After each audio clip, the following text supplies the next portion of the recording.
I'm I'm a curious person by nature. Before I was a documentary filmmaker, I was a strategy consultant, so I ask a ton of questions. Sometimes to the consternation of my doctors, but that's just who I am.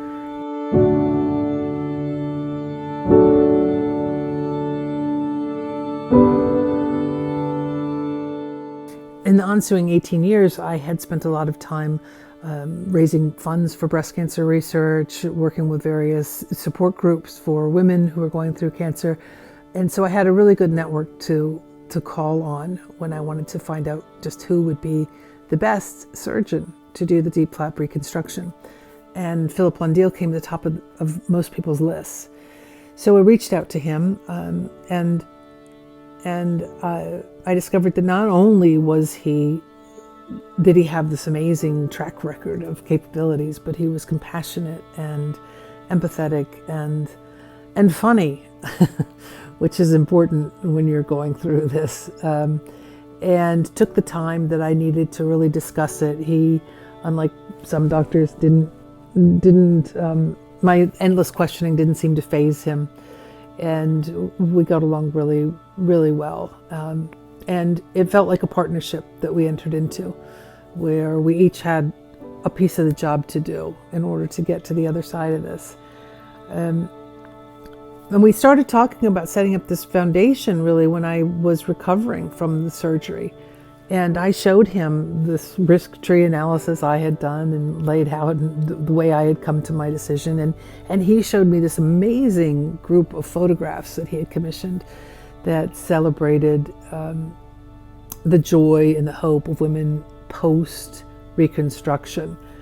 And I think that was really the seed of the foundation. It was from then it was like, how can we create something that pulls together current information for women who are having to make these decisions very quickly in an area that is filled with essentially a foreign language and lots of new concepts. And how can we help also the doctors who are helping guide them know exactly what's out there? So there were a couple of things we wanted to do. We wanted to set up a kind of a clearinghouse, if you will, of information, a place where you could find all of this without having to dig so hard, and for people who might not have had a great network where this came out of the blue, where they could go to one spot and find out a lot of information. We wanted to set up a forum where people could talk to each other, where patients could talk to each other. Also, we wanted to set up something that celebrated life after cancer.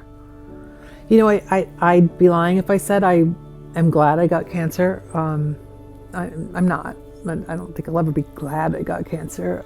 But I've had 3 bouts of breast cancer now. And I can say that I am very grateful for everything I've learned in this journey. And I can also say wholeheartedly that my life is full and whole and happy. And I can't imagine it being any less so now. I can't imagine that this is any less happy or full or rich than it would have been had I not had cancer. That's still the core of BABC, is, you know, that life is full and whole, and that possibility is there. And no, it's not easy, and it's not necessarily a path you want to choose, but it's not.